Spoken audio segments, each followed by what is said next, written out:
Terima kasih Bapak, kami mengucap syukur buat hari ini kami boleh berjumpa kembali lewat ibadah online. Kami percaya Tuhan menyertai kami, Tuhan memberkati kami. Bahkan Engkau berbicara bagi kami lewat kebenaran firman-Mu, sampaikan isi hati-Mu bagi umat-Mu Tuhan. Bagi gereja-Mu, bagi setiap kami yang rindu untuk mendengarkan. Karena itu kami membuka hati kami bagi firman Tuhan. Di dalam nama Tuhan kami Yesus Kristus, kami sambut kebenaran firman-Mu. Haleluya. Amin, amin. Iya, shalom saudara yang terkasih, kita berjumpa kembali dimanapun kita berada. Ketika kita membuka hati kita untuk kebenaran firman-Nya, maka Dia Tuhan yang sanggup berbicara untuk menyampaikan banyak hal bagi setiap kita yang mau sungguh-sungguh rindu akan kebenaran firman Tuhan. Karena itu baik saudara, kita akan sama-sama belajar firman Tuhan. Saya ingin kita sama-sama membaca dulu dalam Injil Matius pasal yang ke-6 tentang apa yang Yesus katakan tentang cara pandang. Injil Matius 6 ayat yang ke-22, Injil Matius pasal 6 ayat yang ke-22 dan ayat 23. Firman Tuhan berkata di sana, mata adalah pelita tubuh. Jika matamu baik, teranglah seluruh tubuhmu. Jika matamu jahat, gelaplah seluruh tubuhmu. Jadi, jika terang yang ada padamu gelap, betapa gelapnya kegelapan itu. Sekali lagi, Matius 6 ayat 22, mata adalah pelita tubuh. Jika matamu baik, teranglah seluruh tubuhmu. Jika matamu jahat, gelaplah seluruh tubuhmu. Jadi, jika terang yang ada padamu gelap, betapa gelapnya kegelapan itu. Saudara, Yesus sedang berbicara tentang mata sebagai alat untuk kita memandang. Yesus berkata mata itu pelita tubuh. Bagaimana cara kita memandang? Bagaimana paradigma kita itu akan menentukan hidup kita. Dengan kata lain firman ini, mata itu adalah pelita tubuh. Jika matamu baik, maka tubuhmu terang. Jalan hidupmu terang, nasibmu terang. Tetapi jika matamu jahat, maka gelap seluruh hidupmu. Masalah, persoalan, tekanan, malapetaka itu yang akan menimpa kita. Bagaimana cara engkau memandang dunia ini, itu penting saudara. Bagaimana caramu memandang setiap persoalan hidup itu juga penting saudara. Kenapa ada begitu banyak orang yang terus jatuh bangun di dalam masalah yang sama dan gak pernah lulus dari ujian mereka? Saya percaya bagi Tuhan mengubah masalah kita, memberikan jawaban bagi hidup kita itu terlalu mudah bagi Tuhan. Hanya semudah Dia berfirman semuanya selesai. Tapi apa yang menjadikan sulit Tuhan bekerja dalam hidup kita saudara? Karena cara pandang kita, paradigma kita yang salah. Kita lupa bahwa Tuhan itu turut bekerja di dalam segala sesuatu. Ketika kita menghadapi masalah dalam hidup ini, tolong saudara, mari kita memandang dengan cara pandang yang benar di setiap persoalan yang kita hadapi. Saat pandanganmu baik, kata firman Tuhan, terang seluruh hidupmu. Waktu paradigmamu baik, maka seluruh hidupmu baik. Jalan hidupmu juga baik, nasibmu juga baik. Tapi saat paradigmamu salah, maka seluruh hidupmu gelap. Masalah demi masalah yang bertubi-tubi akan datang di dalam hidup kita ketika cara pandang kita salah. Mari kita mengerti saudara, apa yang sedang Tuhan kerjakan hari ini. Yesus berkata, cara pandangmu itu yang akan menentukan hidupmu. Kalau kita hanya memandang dunia ini tentang uang, maka kita akan menghalalkan segala cara untuk memperolehnya. Bahkan begitu banyak orang jadi jahat karena uang. Kalau kita memandang kesuksesan adalah dengan cara-cara materi, maka kita akan mengejarnya tanpa henti. Tapi ketika kita memiliki cara pandang Tuhan atau paradigma yang sesuai dengan firman Tuhan, kita akan melihat saudara bahwa ada begitu banyak berkat Tuhan. Ada begitu banyak cara Tuhan bagi hidup kita. Bahwa berkat di dunia ini bukan hanya bicara tentang uang. Kita akan tahu bahwa kebahagiaan tidak bisa dinilai dari harta atau apapun yang sifatnya sementara. Mata adalah pelita tubuh, cara pandangmu itu adalah pelita tubuhmu. Paradigmamu itu adalah pelita tubuhmu. Kalau paradigmamu baik, maka teranglah seluruh hidupmu. Tapi kalau paradigmamu, cara pandangmu jahat, maka gelap seluruh tubuhmu. Tuhan bahkan sanggup menjadikan persoalan menjadi berkat waktu cara pandang kita itu benar. Sebaliknya, berkat pun bisa membawa kutuk dalam hidup kita kalau cara pandang kita salah. Mari kita mulai memiliki cara pandang yang benar dalam hidup ini, saudara. Supaya apa? Supaya kita melihat penyertaan Tuhan, supaya kita melihat janji-janji Tuhan, supaya kita melihat berkat-berkat Tuhan yang disediakan. Ada begitu banyak hal yang Tuhan sudah sediakan bagi hidup kita. Dan itu hanya bisa kita dapatkan ketika kita memiliki paradigma dan cara pandang yang benar di dalam Kristus. Mata adalah pelita tubuh, cara pandangmu itu adalah pelita tubuhmu.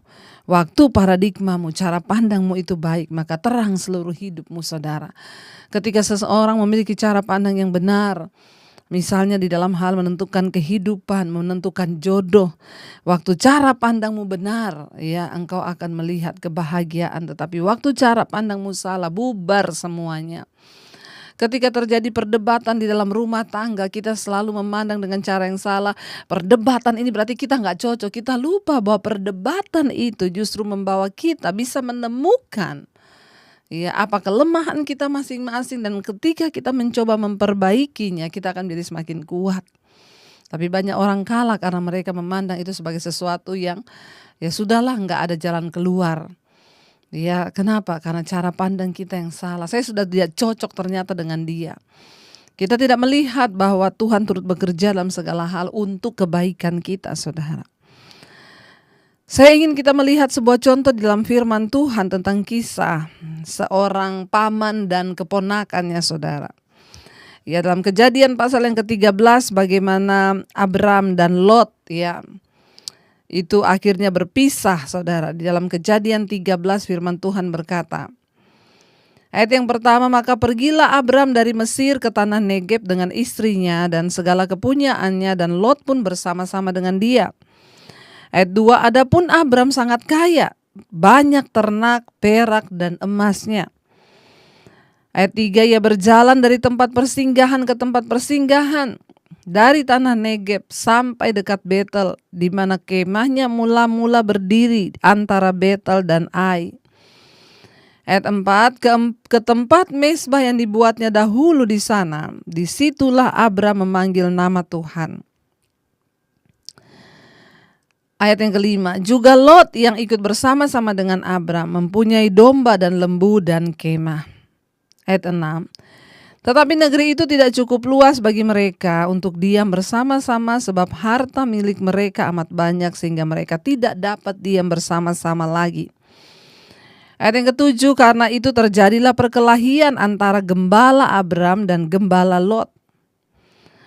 Waktu itu orang Kanaan dan orang Feris diam di negeri itu. Ayat 8, maka berkatalah Abram kepada Lot, janganlah kiranya ada perkelahian di antara aku dan engkau, dan antara para gembalaku dan para gembalamu, sebab kita ini kerabat, kita ini saudara, kata Abraham. Ya, jadi saudara, ceritanya di sini adalah Lot dan Abraham berjalan bersama-sama, ya, dan mereka pindah dari satu tempat ke tempat yang lain, kata firman Tuhan. Tapi karena Abraham ini sangat kaya, hartanya banyak, sebab dia disertai Tuhan. Ya, orang yang disertai Tuhan akan diberkati oleh Tuhan. Karena itu jangan iri melihat orang yang diberkati Tuhan, saudara. Tapi jangan puas menjadi hanya orang kaya, tapi kita mau menjadi orang yang diberkati seperti Bapak Abraham. Asalkan kita memakai berkat itu untuk kepentingan bagi kerajaan sorga. Alkitab berkata, adapun Abram sangat kaya, banyak ternaknya, perak, dan emasnya. Ya, ia berjalan dari tempat persinggahan ke tempat persinggahan, dari tanah Negeb sampai dekat Betel, di mana kemahnya mula-mula berdiri antara Betel dan Ai.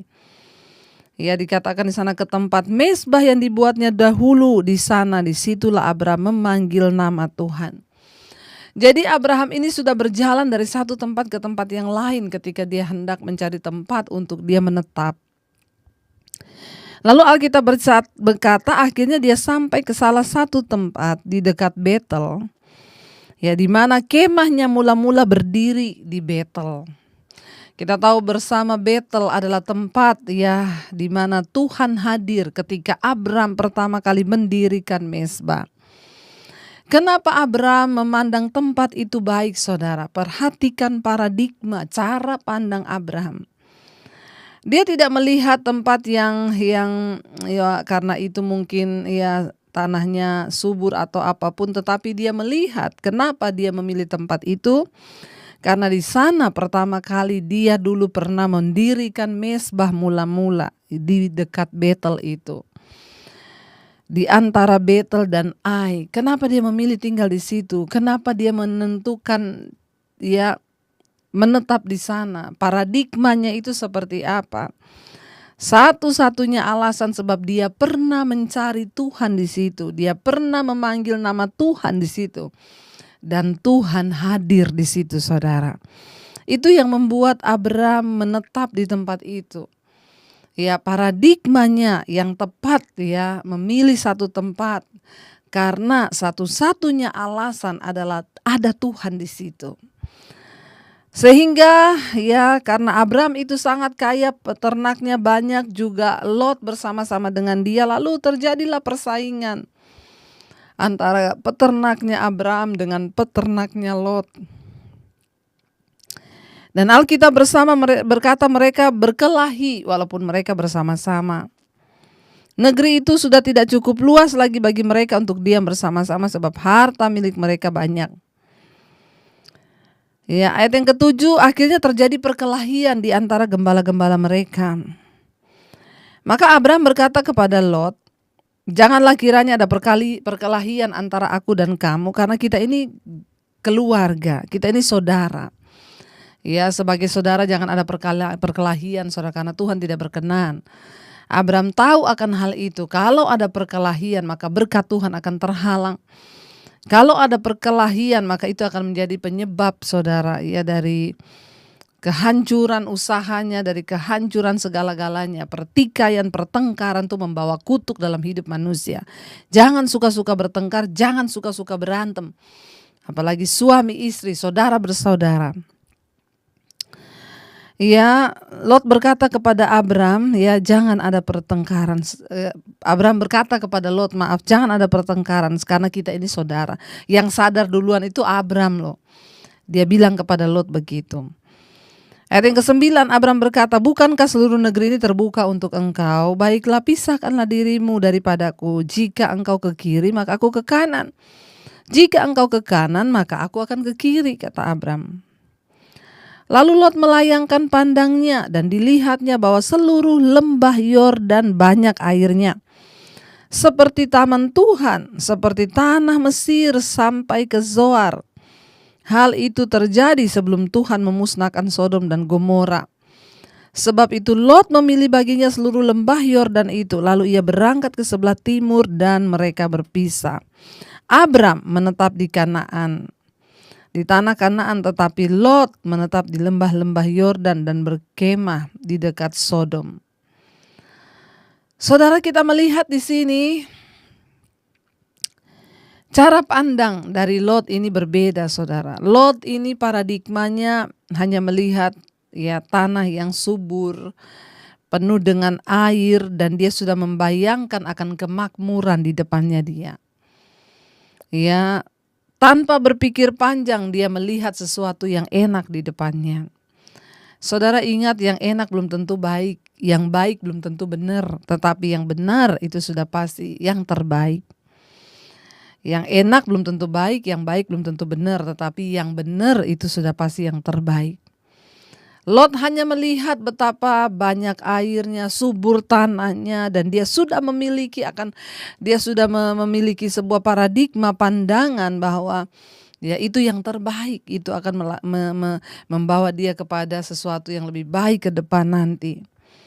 Tanpa dia peduli bahwa tanah yang dia pilih itu adalah di lembah dekat Sodom. Saya yakin dan percaya Lot pun sudah mendengar ya, karena dia sudah lama menetap di sana. Alkitab berkata ayat 13, adapun orang Sodom itu sangat jahat dan berdosa terhadap Tuhan. Lot tahu akan keadaan itu, tetapi dia sengaja memilih di dekat tempat itu. Kenapa? Satu-satunya alasan hanyalah kemakmuran. Hati-hati, kemakmuran bukan jaminan segala-galanya, saudara. Abram melihat satu tempat, dia menetap di sana karena itu adalah tempat dekat dengan dia membangun mezbah. Adapun orang Sodom itu sangat jahat dan berdosa terhadap Tuhan. Setelah Lot berpisah daripada Abram, berfirmanlah Tuhan kepada Abram, pandanglah sekelilingmu dan lihatlah dari tempat engkau berdiri ke timur dan barat, utara dan selatan, sebab seluruh negeri yang kau lihat itu akan kuberikan kepadamu dan kepada keturunanmu untuk selama-lamanya. Abram tidak tamak, Abram tidak culas, dia tidak berkata, Lot, saya sama kamu tuh lebih tua saya loh, ya jadi saya yang harus memilih lebih dulu. Enggak. Abram memberikan kesempatan kepada Lot untuk memilih sesuai dengan keinginannya. Ya, Abram mengalah, saudara. Orang yang suka mengalah itu mesti diberkati, saudara. Makanya jangan suka adu otot, jangan suka, saudara, ya sesuatu yang ya sifatnya hanya eyel-eyelan, bahkan sampai kepada berantem. Ya, Abram menyuruh Lot lebih dulu memilih, ya. Dia tidak tamak, dia tidak mencari keuntungan bagi dirinya sendiri. Kenapa, saudara? Karena paradigma Abram itu kepada janji Tuhan dia percaya. Abram percaya paradigmanya bukan soal tempatnya, bukan soal tanahnya, tetapi soal penyertaan Tuhan. Abram bapak orang beriman, karena dia sangat beriman. Dia terlalu percaya mau seburuk apapun tanah yang dia diami, asal ada Tuhan, maka Tuhan yang sanggup mengubah kutuk menjadi berkat.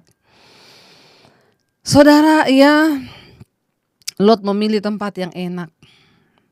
Abram ngalah ketika Lot memilih. Sebenarnya Abram bisa bilang, aku udah duluan lihat itu loh, kamu ini kan cuma ikut aku. Ya gak berhak dong kamu memilih tempat itu. Bisa. Orang yang suka mengalah, orang yang sabar, orang yang selalu menyerahkan haknya itu akan disertai Tuhan. Ya, ubah cara pandangmu hari ini. Kalau engkau menjadi orang yang suka eyel-eyelan dengan saudaramu, engkau orang yang suka berantem, engkau orang yang suka mau dianggap benar, terus bertobat, saudara, tanggalkan semuanya itu. Miliki paradigma yang benar. Ya, ketika Abram tidak memaksakan diri, dia menyerahkan seluruh haknya kepada Lot untuk memilih. Tuhan memberkati dia. Tuhan bilang, aku akan memberikan seluruh negeri yang kau pandang ini bagi keturunanmu, anak-anakmu. Ya, dan Tuhan memberikan janji, dan aku akan menjadikan keturunanmu seperti debu tanah banyaknya. Sehingga jika seandainya ada yang dapat menghitung debu tanah, keturunan pun akan dapat dihitung juga. Bersiaplah, kata Tuhan, jalanilah negeri ini menurut panjang dan lebarnya, sebab kepadamu akan kuberikan negeri ini. Sesudah itu Abram memindahkan kemahnya dan menetap di dekat pohon-pohon tarbantin di Mamre, dekat Hebron. Lalu didirikannya mezbah di situ bagi Tuhan. Akhirnya Abram datang ke satu tempat, dan di sana yang pertama dia lakukan adalah mendirikan mezbah bagi Tuhan.